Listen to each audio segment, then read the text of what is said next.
දැක්ක නේද බබාලා? ඒ අම්මා තාත්තගේ ආදරේ හොයන්න බෑ. හරිද? බාහිරින් කොච්චර කෑකෝ ගහ ගහ හිටියත් ඔයාලට ඒක දැනෙන්නේ නැහැ.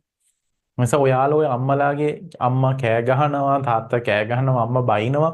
ඒක විතරක් අහන්න බෑ. නමුත් මේ මිනිස්සු ඔබ වෙනුවෙන් තියෙන ඔය ඒ කියන්නේ එයාලගේ තියෙන අසීමාන්තික ආදරය ගැන ඔයා හිතන්න.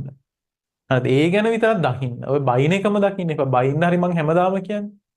බහින්න හරි ඔය අම්මා තාත්තා ඉන්න නිසානේ. ඒ දෙන නැතිකොට මේ ලෝකේ තව කවුද ඉන්නවට? ඔය කවුරුවත් එන්නේ. හරිද? ඒ දෙන්නම තමයි ඉන්නේ.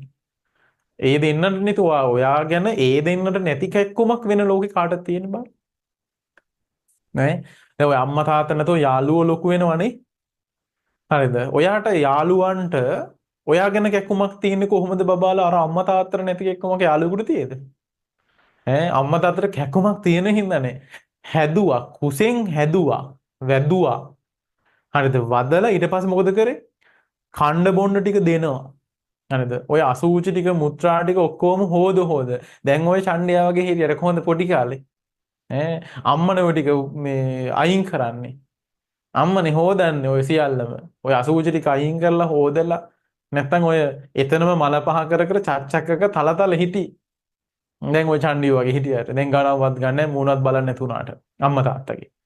අම්මා තාත්තා නේ බවට කොහොම පෞරුෂයක් තියෙන ළමෙක් බවට පත් කරේ වෙන කවුද? අම්මා තාත්තා නේන්න. ඇවිද ගන්නත් බෑ. ඇවිද ගන්න උදව් කරෙත් කවුද? අම්මා තාත්තා. ඇවිදෙන හැටි පවා ඉගෙනුවේ අම්මා තාත්තා. ඒතර ඒ දෙන්නට තරම් කැක්කුමක් මේ ලෝකේ වෙන කාටවත් නැහැ. ඒක මතක තියාගන්න. එසා ඒ දෙන්නට අකීකරුණොත් ඒකයි ජීවිතේ වරදින්නේ. ඒක දශමයක්වත් අම්මා තාත්තා කෙරෙහි අහිතසිතක් පහළ කරගන්න එපා. හරි භයානකයි. සහ ඉන්නකොට එයයි ජීවත් වෙලා ඉන්නකොට වචනෙන් හරි ප්‍රිය වචනෙන් හරි සංග්‍රහ කරන්න. හරිද? ඔයාලා දැන් හිතනවනේ ලොකු වෙලා සල්ලි අරගෙනම හම්බ කරලා අම්මා වෙනුවෙන් කැප වෙනවා කියලානේ. එහෙම තමයි අපේ ළමයින්ට තියෙන්නේ ලොකුම මේ ටාගට් එක. ඒක හොඳයි නරක නෑ. නමුත් මේ මොහොතේ පුළුවන් සංග්‍රහ කරන්න. අම්මා තාත්තට සලකන්න කොහොමද? ප්‍රිය වචනෙන් සලකන්න පුළුවන් අම්මා තාත්තට. අම්මට තාත්තට කීකරු වෙලා අම්මා තාත්තට සලකන්න පුළුවන්. ওই සලකන ක්‍රම. දෙමව්පියෙකුට කීකරු වෙනවා කියන සැලකීමක්. හරිද? අම්මා තාත්තා කෙනෙකුට අර hina වෙලා ප්‍රියමනාපව ළමෙක් කතා කරනවා කියන්නේ එයාලට සැලකීමක් වා කරන්නේ. සල්ලිම අවශ්‍ය නැහැ සලකන්න. තව ක්‍රම ලෝකේ සලකන ක්‍රම තියෙනවා. ඔයාලා ඒ ටික සලකන්නේ නැතුවම සල්ලි වලින්ම සලකන්න හිතන්න එපා. මුලින්ම අර ටිකෙන් සලකලා ඉන්න. ඒ ටිකෙන් සලකන ළමයට නිතර නිධානයක් වගේ ওই දේවල් පහළ වෙනවා. මිල මුදල් කියන දේ පහළ වෙනවා. ඥානය කියන දේ එනවා දෙමාපියන් සලකන දරුවන්ට. අනිවාර්යෙන් දෙමාපියන් සලකන්නට. ඒක නම් වරදිනේ සලකන්නේ ඔන්න ඔහොමයි. ඉගෙනගෙන ඉවර වෙලා එහෙම නෙමෙයි මේ මොහොතේ සිට සලකන්න. සහ ඔය අහිංසක අම්මා තර දැන් අර මේ හදවත හරිද? ඒ මනුස්සයන්ගේ හදවත කඩන්න එපා. මොකද කරන්න ඔයාලා? අර නිතර ප්‍රෙෂර් කරනවා. පාඩම් කරන්න නැතුව සහ මේකත් කරන්න එපා. ඉස්කෝලේ ලකුණු අඩු වෙනවනේ වාර විභාගවල. ලකුණු අඩු වුණාට පස්සේ අම්මා තාත්තා දෙමාපිය රැස්වීමට යනවා. සමහරට අම්මා තාත්තටත් බයිනවා. ගුරුවරු අම්මා තාත්තටත් එක්ක බයින්නේ. සමහර වෙලාවට හැමෝම නෙමෙයි. අන්නේ ලැජ්ජාව අම්මා තාත්තා කෙනෙකුට දෙන්න එපා. මන්නම් මගේ අම්මා තාත්තට මේ ලැජ්ජාව දෙන්නේ නැහැ ඉස්කෝලේ කියලා තේරුම් ගන්න. ඔයා වැරද්දක් කරාට පස්සේ අම්මා තාත්තව ගෙන්නන්නේ.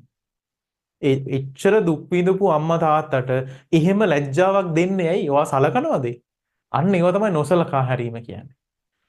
හරිද? අම්මා තාත්තා ගැන හිතලා ඔයා හරි තැන පිහිටන්න ඕනේ. වැරදි නොකර ඉන්න ඕනේ.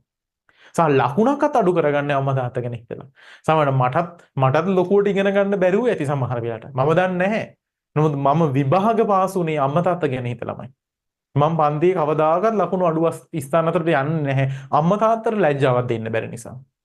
මම දකිනවා අනිත් අර ගොඩාක් වල පන්තියේ ලකුණු අඩු ළමයිගේ ඔය අපේ පන්තියේ හිටපු සමහර පිරිමි ළමයිගේ ලකුණු අඩුයි. ගොඩ අඩුයි.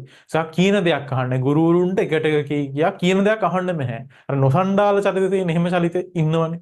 ඊට එයාලගේ අම්මා තාත්තා ආපුවාම අපේ අම්මත් එක්ක අඬනවා. හරිද? සමහරවිට අඬනවා. ඒතර ඒව දකිද්දි ඒ ළමයි ඒ අම්මා තාත්තා ඉස්කෝලේට එන්නේ අඬමයි යන්නේ. එච්චර දෙයක් කරන්න පුළුවන්ද? හරිද?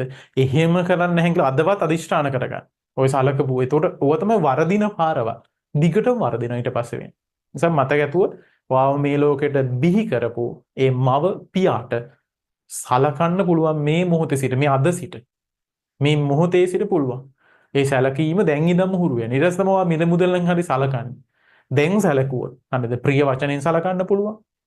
හරිද? ලකුණු වරන් දීලා සලකන්න පුළුවන්. ඒක සැලකීමක්. අම්මා තාත්තා මේ පන්තියට එවන්නේ අම්මා තාත්තගේ ඒ මිල මුදල් දීලා. ඒත් මේ පන්තියෙන් ප්‍රයෝජනය ගන්න එක සැලකීමක් ඈ. අම්මේ තාත්තේ ඔයා මට එවපු පන්තියෙන් පන්ති යන්න දීපු සල්ලි වලින් මම උපරිම ප්‍රයෝජන ගත්තා.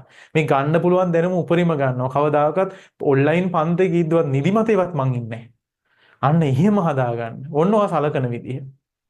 අඩුම ගානේ මට ඉස්සර අපේ තාත්තා දෙන සල්ලි ටික මං එහෙම ආවට ගියට වීදම් කරන්න පුළුවන් තරම් ඉතුරු කරගන්නවා. හරිද? පුළුවන් තරම් ඉතුරු කරගන්න. එහෙමවත් මට බෑ රුපියලක්වත් එහා මෙහා කරන්න බෑ. ඇයි මං හම්බ කරපුවා නෙමෙයිනේ. ඒ තාත්තා හම්බ කරපු සල්ලි නම් මට ඒක ඕන ඕන විදිහට වීදම් කරන්න බෑ. දෙමව්පියන්ගේ සල්ලි වලින් ෆෝන් කාඩ් එකක් අරගෙන දාද්දි ඒ ෆෝන් කාඩ් එක දාලා ඩේටා යන්නේ අනවශ්‍ය දෙයකට නම් හිතන්න. අම්මා තාත්තා මට දෙන්නේ මේ ෆෝන් එකට ඩේටා දාගන්න ඔය ටික්ටොක් බලන්නද? ඔය ටික්ටොක් බලන ළමයි ඈ හොඳට ටික්ටොක් බල බල ඉන්න ඕකම බල බල ඉන්නවා. අම්මා තාත්තා ෆෝන් වලට සල්ලි දාලා දෙන ඕවා බලන්නද? ඒවා බලද්දි හිතන අන්න ඒවා ඊට පස්සේ ඕවා පස්සෙන් එනවා ඈ. හොඳ දේවල් නෙමෙයි. ඔහේ බල බල කාලේ නහස්ති කරනවා. හරිද? ඔහේ බල බල ඉනවා අරව බලනවා මෙව්ව බලනවා. අරයාගේ හැඩ බලනවා මෙයාගේ හැඩ බලනවා Facebook බලනවා. යාළුවොත් එක්ක කච කච ගා මේ හරිද කියෝ කියෝ ඉන්නවා. හරිද? ඒව කරන්න අම්මා තාත්තා ඔය ඔච්චර දේවල් කරන්නේ නැහැනේ. මහන්සි වෙලා වැඩ කරන්නේ. හරි ඒ දෙමව්පියෝ ගැන හිතලා තමන් ගැන හිතලා අම්මා තාත්තා ගැන හිතලා වැඩ කරන්න වරදින්නේ නැහැ. ජීවිතයකට වරදින්නේ නැහැ. හරි ඔන්න එහෙනම් ළමයි අපි යමු මේකේ අවසාන කොටසට.